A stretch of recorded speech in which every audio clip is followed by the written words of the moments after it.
So I was just watching the full live telecast dun sa kay former President Rodrigo Roa Duterte. Kudos kay Representative Drixie Cardema. Totoo naman talaga yun. I myself, I was a victim of being molested by my uncle when I was 12 years old. He was an addict. Walang nangyari. Kasi pinagpasa Diyos ko na lang. Dumating ang time na madami akong naging kaibigang polis. Lalo na sa Intel, sa Invest, mga PD, yan. Through connections ng mother ko. I am so proud with ex-President Rodrigo Duterte because dahil dun sa Oplan Tokhang. Why? Ilang uncle ko ang drug user. Totoo yan. Naging pusher pa ang isa, nakulong. Which is, nung panahon na yon talagang madaming pinapatay na mga drug user and pusher. Ang pinagpapasalamat ko lang, ako, personal, mas mabuting nakulong kesa napatay.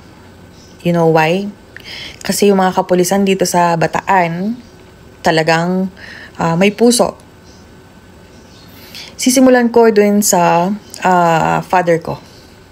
Ako personal ang kumontak sa mga kaibigan kong nasa Intel at sinabi kong ang ama ko ay nababalitaan ko ay na mainit sa pulis. Ang sabi lang nila, the best thing you can do is let your father voluntarily na sumuko sa kanila. Patunayan niya na hindi na siya gumagamit or hindi siya ni minsan nag-push ng drugs. What I did is, tinawagan ko yung father ko. Sabi ko, tiwala ka ba sa akin? Sabi niya, wholeheartedly. Dinala ko siya sa Camp Tolentino kay Colonel Buslig. Andun yung mga kaibigan kong Intel kaharap. Kinausap nila ang father ko. Sabi ko, sir, this is my father who wanted to clean his name. Isa lang ang sinabi nila. Ora mismo, kaya mo bang magpa-drug test? Sumagot ng tatay ko. 2 buwan na po akong hindi nagpupunta doon sa napapabalita ang mainit na lugar. At matagal na po akong hindi gumagamit. Inaamin ko po na dati po akong nalulong sa droga. Pero ngayon po, ako ay nagbabagong buhay. Ora mismo, dinrug test ng father ko. Ang advice sa father ko, umuwi ka sa bahay nyo at ayusin mo ang pamilya mo. Ipanatag mo sarili mo. Hindi pa natigil doon ang issue. Nagkaroon naman ng problema sa mga uncle ko.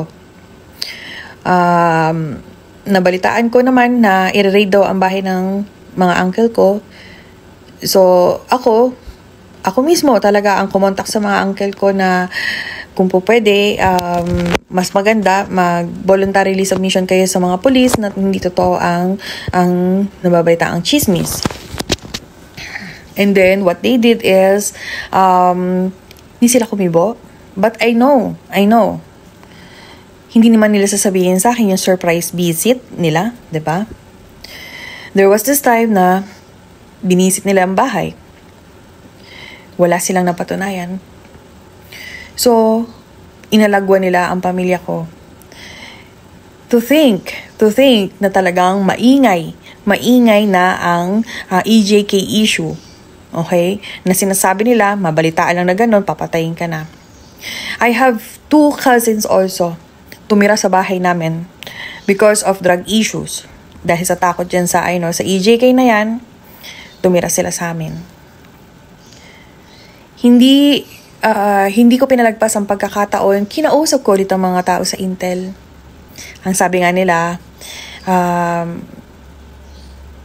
hindi maganda kung maging protector ka ng mga drug user o pusher. Kailangan mapatunayan natin na malinis sila. After a month or 2, may mga pulis din naman talaga na nag-iimbestiga sa amin. Napatunayan namin na hindi totoo ang chismis. Awa ng Diyos, alhamdulillah, Rabbil Alamin.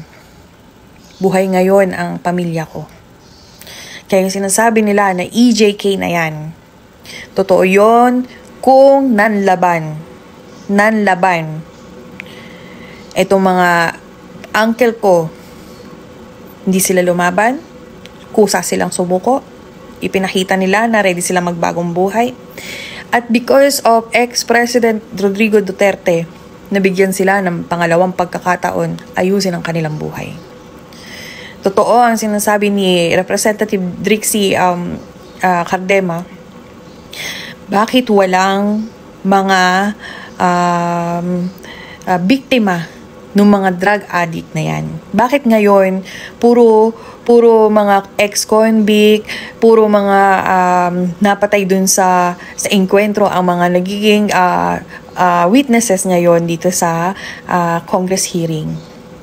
Bakit wala silang pinapatawag na mga witnesses naman ng na victim ng mismong mga drug addict at mga drug pushers? Hindi ako nandito para magkwento lang ng sabi-sabi. What I'm telling is a fact na ang pamilya ko ay binigyan ng pagkakataon ni ex-President Rodrigo Duterte para magbagong buhay.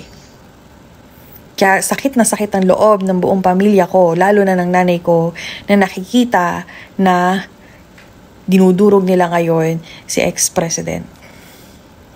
Pero gusto namin ipaalam sa buong pamilya ni BP Sara, andito lang kami, taga-Bataan, sumusuporta sa inyo. Mabuhay kayo. Laban lang, laban.